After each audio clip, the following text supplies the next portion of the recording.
오늘 우리를 위해서 주시는 하나님 말씀은 레위기 19장 32절에서 34절입니다. 레위기 19장 32절에서 34절 하나님 말씀입니다. 너는 샘머리 앞에서 일어서고 노인의 얼굴을 공경하며 내 하나님을 경외하라. 나는 여호와이니라. 거류민이 너희의 땅에 거류하여 함께 있거든 너희는 그를 학대하지 말고 너희와 함께 있는 거류민을 너희 중에서 나은 자같이 여기며 자기같이 사랑하라. 너희도 애굽 땅에서 거류민이 되었었느니라. 나는 너희의 하나님 여호와이니라. 아멘. 오늘 이 말씀을 통해서 우리 하나님의 은혜와 우리 하나님의 복이 저와 여러분들의 남은 생애 가운데 충만케 되시기를 예수님 이름으로 축복합니다. 제가 어렸을 때, 그러니까 초등학교 됐을 때 시골 동네의 회갑잔치는 큰 잔치였습니다. 1979년도, 그러니까 제가 한 초등학교 한 2학년쯤 됐을 것 같은데요. 그 정도 됐을 때 평균 수명이 남자는 61.4세, 여자는 69.9세였답니다. 평균 65.6세였어요. 그러므로 그때 60세를 넘긴 것은 건강 유무를 떠나서 큰 의미 없습니다. 회갑잔치를 할 만한 그런 의미였지요. 지금 여러분 어떻습니까? 2023년도 평균 수명이 83.5세랍니다. 몇 달 전에 412 동네 마을회관에서 어떤 어르신의 구순잔치가 열렸습니다. 그리고 나서 며칠 후에는 어떤 어르신의 팔순잔치가 있었습니다. 회갑 나이는 나이도 아닙니다. 2024년입니다. 통계청 발표입니다. 1인 가구 중에 70세 이상이 19.1%라고 하는 통계가 나왔습니다. 이는 19.1%라고 하는 것은 약 5명 중에 1명은 70세 이상으로 혼자 살고 있다는 그러한 통계입니다. 특히 농어촌은 70세 이상의 어르신 비율이 압도적으로 많습니다. 우리가 살고 있는 이 지역만 해도 아마 70세 이상 되시는 어르신들이 아마도 한 70% 이상은 좋게 될 겁니다. 선진국일수록 어르신들의 인구가 많다고 하는 겁니다. 선진국일수록 의학이 발달되어 있기 때문입니다. 이렇게 어르신들의 숫자가 점점 더 지금 늘어나고 점점 더 많아지고 있는 시대를 우리가 살고 있는데, 이런 시대에 성경은 어르신들을 향해서 어떻게 말씀을 하고 있을까요? 어르신들에 대해서 무엇이라 말씀을 하고 있을까요? 먼저 어르신들을 공경하라고 합니다. 레위기 19장 32절 같이 있습니다. 너는 샘머리 앞에서 일어서고 노인의 얼굴을 공경하며 내 하나님을 경외하라. 나는 여호와이니라. 아멘. 레위기 19장 32절의 이 샘머리를 공동번역과 표준세번역 성경은 백발로 번역을 하고 있습니다. 그러니까 너는 백발 앞에서 일어서고 라고 하는 것이지요. 이 백발은 늙음의 상징입니다. 안 늙어가는 사람은 없습니다. 늙는 것은 당연한 이치입니다. 늙는 것을 받아들여야 합니다. 늙는 것 때문에 막 슬퍼하거나 늙는 것 때문에 우울해해서는 안 됩니다. 어떻게 하면 당당하게 늙을까? 어떻게 하면 멋있게 늙을까? 늙을 때의 삶의 지혜는 무엇인가? 어떻게 하면 이 늙어가는 몸을 관리를 잘할까? 늙음을 받아들이면서 우리 예수 믿는 사람이라면 기도해야 합니다. 그리고 선배의 조언을 들어야 합니다. 책 속에서 지혜를 얻어야 합니다.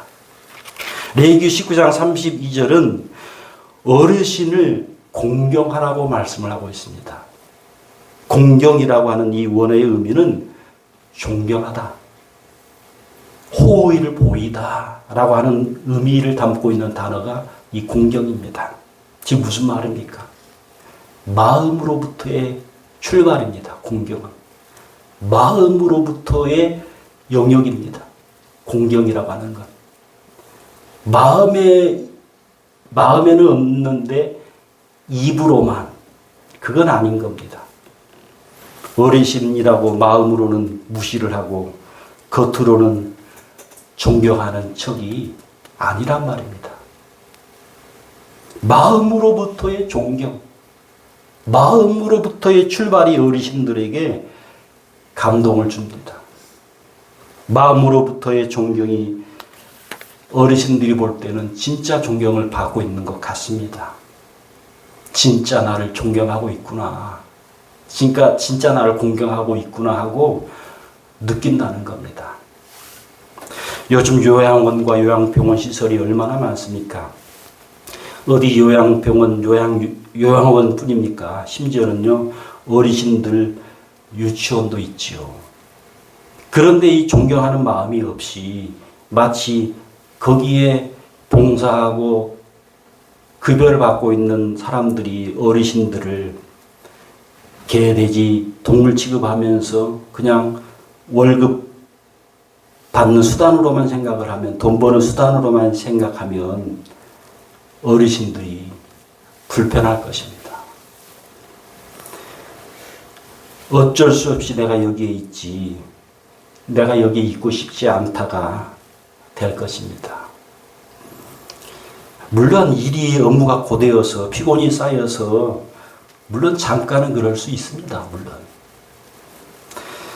나도 곧 백발이 될 텐데, 나도 곧 요양원, 요양병원, 유치원, 어르신 유치원에 오게 될 텐데를 우리가 생각을 해야 합니다. 내가 요양원에 오게 되면 어떤 대우, 어떤 처우를 받고 싶은가를 생각을 해야 합니다. 자, 이제 어르신들의 외모는 백발이고 주림이 많고 점점 힘이 부족하여지지만 어르신들의 이 지혜, 어르신들의 명철은 젊은이들보다 낫습니다. 삶으로 체득한, 삶으로 경험한 지혜, 그런 명철이기 때문입니다. 어르신들을 마음으로부터 존경하는 사람들은 어르신들이 가지고 있는 지혜, 명철을 배우려는 마음이 됩니다. 그리고 자기 것으로 그 지혜와 명철을 자기 것으로 만듭니다. 그러면요, 어떤 삶이 될까요? 그러면 더 나은 삶을 살게 됩니다. 그러나 어르신들을 마음으로부터 존경하지 않는 사람은 어르신들의 지혜와 명철을 무시합니다. 그러면 삶의 지혜가 그 사람에게는 부족을 하게 됩니다. 부족하면요, 그 사람의 삶은요, 빙빙 더 돌게 됩니다. 자, 어르신들의 가지고 있는 지혜 명철에 대해서 욥기 12장 12절과 13절 같이 있습니다. 늙은 자에게는 지혜가 있고 장수하는 자에게는 명철이 있느니라. 지혜와 권능이 하나님께 있고 계략과 명철도 그에게 속하였나니. 여러분, 무슨 말입니까? 어르신들에게는 한평생 살아오면서 지혜와 명철의 신 되시는 하나님께 받은, 하나님께서 주신 이 지혜, 하나님께 주신 명철이 어르신들에게 있다는 겁니다. 이 말씀은 하나님께서 주시는 지혜, 명철로 그동안 삶을 살아왔다고 하는 겁니다. 회사 조직이나요, 기업 조직을 보세요. 거기에 꼭 고문, 자문위원, 정치도 그럽니다. 정치도 심지어는요. 꼭 고문, 자문위원들이 있습니다. 고문, 자문위원은 거의 70세 이상 되시는 어르신들입니다. 왜 기업에 고문, 자문위원들을 두고 있습니까? 고문, 자문위원들의 고문을 듣고 자문을 들어야 한다는 겁니다. 고문 자문위원들의 고문을 듣고 자문을 듣는 것이 그 회사의 지혜라는 겁니다. 그 회사의 유익이라고 하는 겁니다. 고문위원들, 자문위원들의 고문을 듣고 자문을 듣는 것이 그 사회, 그 회사를, 그 기업을 위한 길이라고 하는 겁니다. 그러면 시행착오를 줄입니다. 실수를 줄입니다. 물론 그 고문이 자문이 완벽하지 않을 수도 있습니다만, 집안으로 말을 하면은 자녀들은 부모님들의 지혜, 부모님들의 명철을 배우라는 겁니다. 몇 달 전입니다. 약 한 1, 2년 전 됐죠. 저희 모친께서도 무효학원에 계십니다. 92세인가 3세인가 헷갈리네. 저도 헷갈려요. 저희 장모님도 지금 무효학원에 계시는데 94세인가 5세인가 헷갈려요. 아무튼 2살 차이, 2살. 3살 차이인가 그럴 겁니다. 예. 모친은 이제 모시고, 멀어요. 상당히 멉니다. 전라남도 구례에 계시는데, 1년에 한두 번밖에 못 갑니다, 제가. 그래서 구례 가서 요양원에서 모시고, 요양원은 이제 산에 있으니까, 산에서 이제 쭉 내려가지고, 구례 시내에 모시고 내려가셔서 식당에서 식사를 했습니다. 그리고 식사 후에 이제 차를 마시고 헤어지려고 하는 찰나에 저희 모친께서 저에게 그랬습니다. 얘야, 부부만큼 좋은 것이 없단다. 얘야, 좋을 때는 부부만큼 좋은 것이 없단다. 저는 잊을 수가 없어요. 그 말을. 왜 잊을 수가 없냐면은, 저희 부모님이 이제 아버님은 돌아가셨지만, 돌아가신 지 꽤 됐어요. 85세에 돌아가셨으니까, 하여튼 꽤 됐죠, 지금. 꽤 됐는데, 아버님이 살아계실 때, 그렇게 저희 아버님하고 어머님하고 부부 사이가 좋은 것 같지가 않았어요. 부부 싸움도 제가 이제 도시에서 살다가 늘 가끔 이제 시골에 가면 부부 싸움도 좀 하시고, 그래서 쟤는 저희 어머님이, 야, 부부만큼 좋은 것이 없단다. 그런 말 할 때, 제가 들었던 마음이 그 마음이었던 거예요. 아니, 어머니께 그런 마음이 있었을까? 그런 마음이 있었네? 그런 생각이 든 거예요. 제게 그렇게 안 비춰졌으니까, 저에게는. 그리고 그것을요, 저희 어머님이 그 말씀을 참 헤어질 때 그 말씀을 하시더라고요, 그 말씀을. 제가 잊어질 수가 없습니다. 제가 아마 죽을 때까지 이 말을 못 잊을 것 같습니다. 아마 제 생각에는.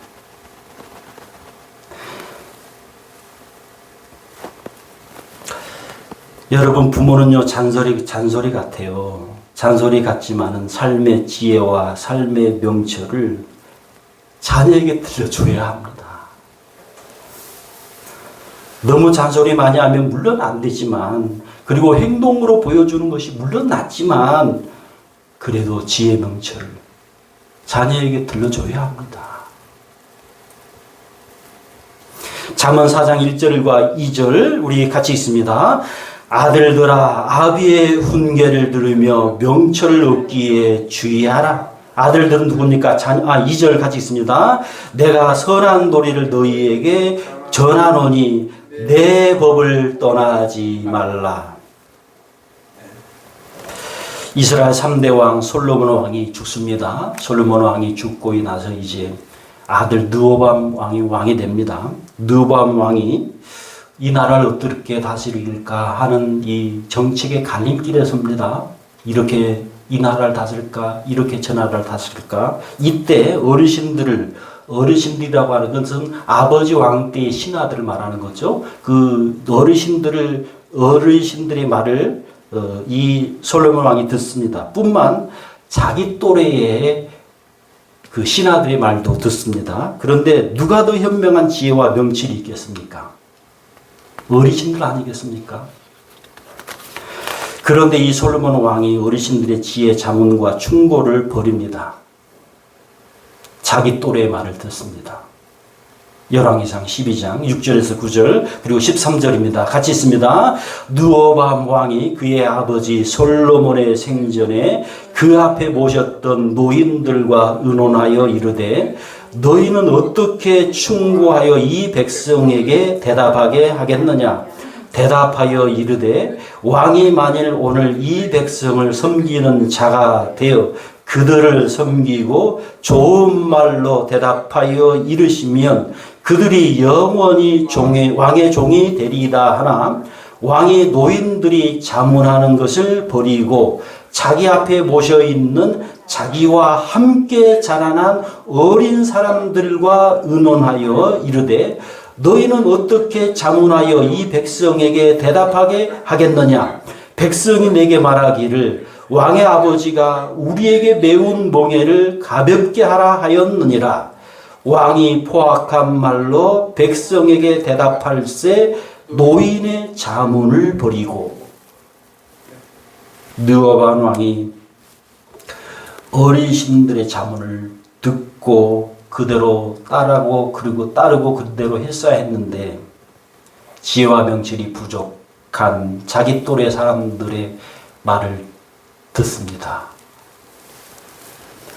이 일로 나라가요 둘로 나누어집니다. 국력이 약해집니다. 이웃 나라가 우습게 봅니다. 한번 저 나라 쳐들어가 볼까? 실제로요 이 나라가 바벨론에 200년 후에는 망하게 됩니다. 어르신들의 자문에 해답이 있다는 겁니다. 어르신들의 지혜 명철에 길이 있다는 겁니다. 우리 교회 안에 저 보이는 저 싱크대하고 이제 주방 시설이 뒤에 있잖아요. 저렇게 있는 것만 해도 그렇습니다. 저희 부부는 저 생각 못했습니다. 정말로 생각 못했습니다. 그래서 이제 여기서 밥을 먹더라도 밥 먹을 것 갖다가 사택에 싹 가지고 가서 사택에서 싹 설거지를 했었죠. 예, 그렇게 한참 했었죠. 그런데 어느 날 우리 저 뒤에 계시는 김명수 성도님이 바깥에 그 수도 시설이 있으면 수도 시설 끌어와 가지고 저기에 싱크대하고 주방 시설을 만들면 되지 않겠냐고. 그렇게 지혜 명철을 주십니다. 제가 번쩍 뛰었어요. 그 방법도 있구나. 있구나. 그래서 이것이 발달이 되어가지고, 이제 임경래 집사님의 재정적인 도움으로 지금 저렇게 훌륭한 싱크대, 주방 시설이 저렇게 설치가 된 겁니다. 우리 젊은이들이 어르신들의 지혜, 어르신들의 명철, 어르신들의 총명을 적극적으로 배워야 합니다. 적극적으로 들어야 합니다. 어르신들이 가지고 있는 지혜, 명철, 총명은 하나님이 함께 하신 세월들의 지혜와 명철입니다.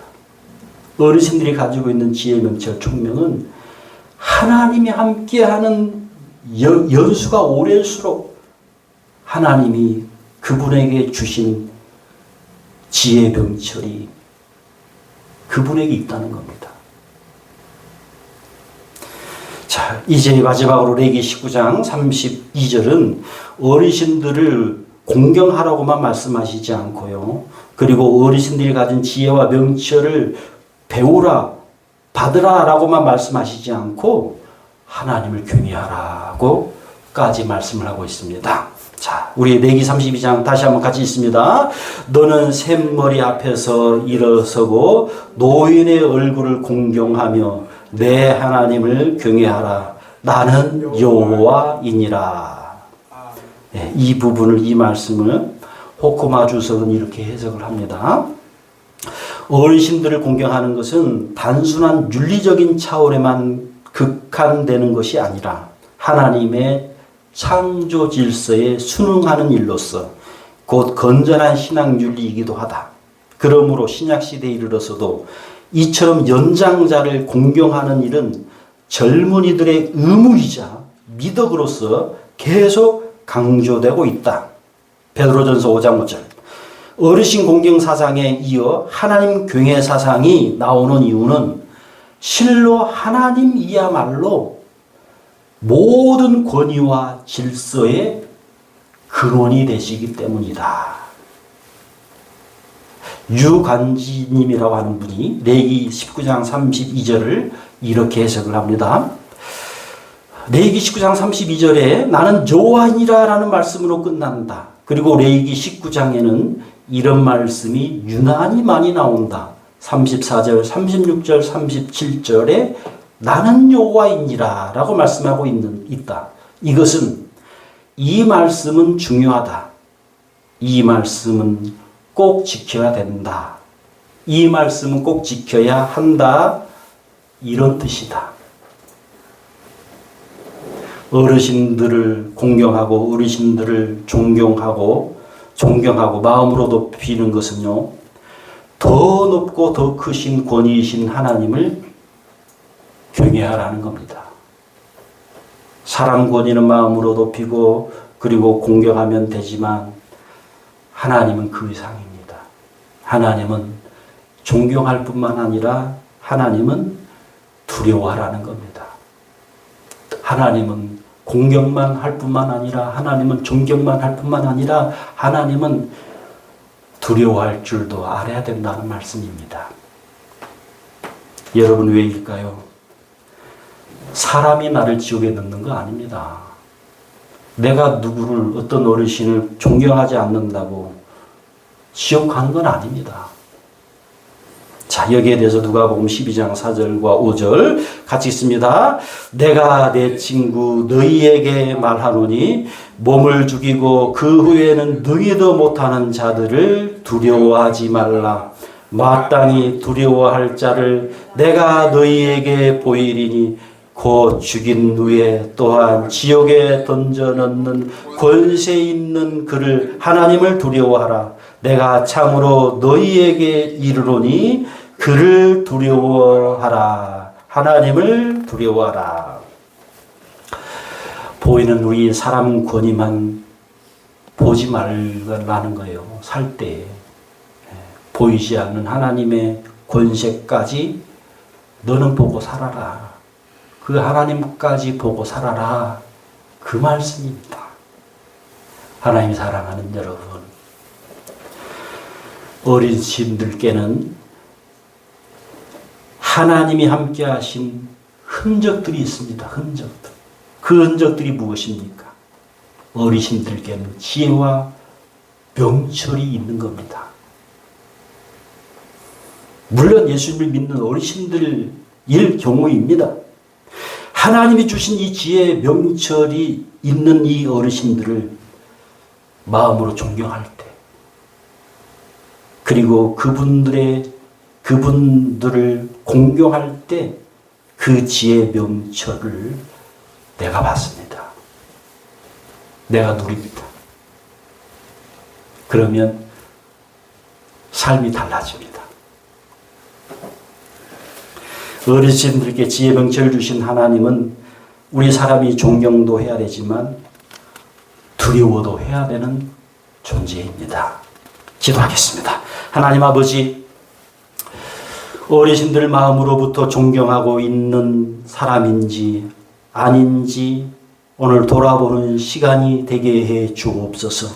어르신들에 대한 이 마음 태도를 이 시간부터 바꾸게 해 주옵소서. 어르신들을 보면서 하나님도 보게 해 주옵소서. 주 예수 그리스도의 이름으로 기도하옵나이다. 아멘. 먼저 그 나라와 그를 구하라.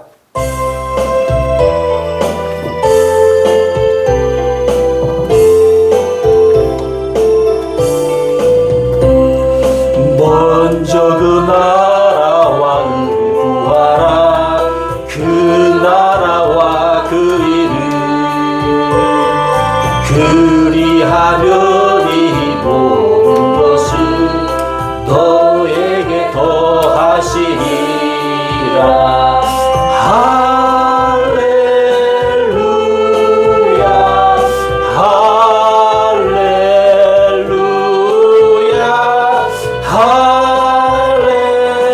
할렐루야 할렐루야 할렐루야 사람이 떡으로만 살 것 아니요 하나님 말씀으로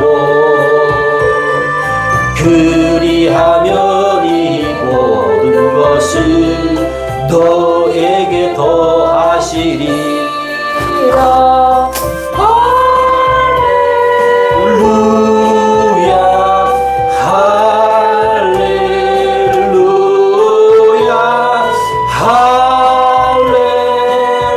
할렐루야 할렐루야 할렐루야 구하라 너희에게 주실 것이요 찾으면 찾으리라 문 두드리면 열릴 것이라 모든 것 할렐루야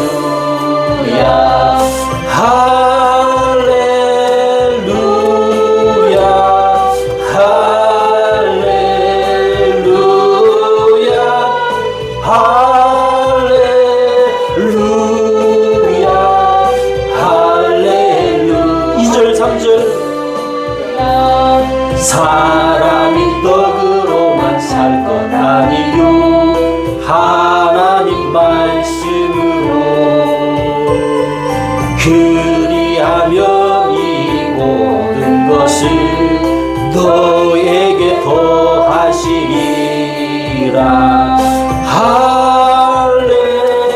할렐루야 할렐루야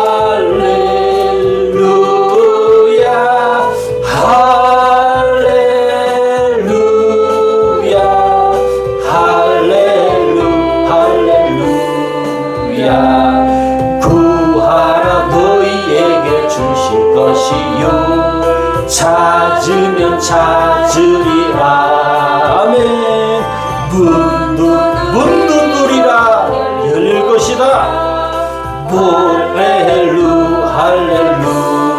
할렐루야